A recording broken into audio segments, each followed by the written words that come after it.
Ito yung secret ko kung ba't tumatagal ang freshness ng mga gulay at karne ko sa rep. Na ngayon, di na secret kasi isa-share ko na sa inyo.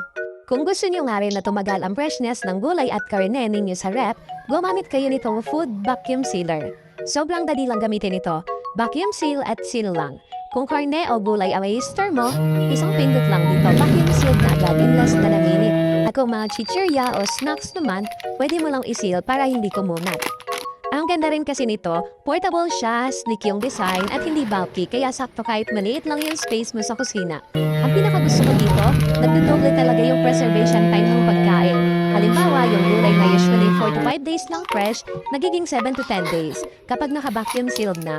Imagine, nakatipid ka na, nakapreserve pa ng maayos yung pagkain mo. Kaya kung gusto mo rin ng laging fresh ang mga pagkain at maayos ang rep ninyo, perfect na investment itong vacuum sealer machine. Ilalagay ko na lang yung link ha. Check out ka na!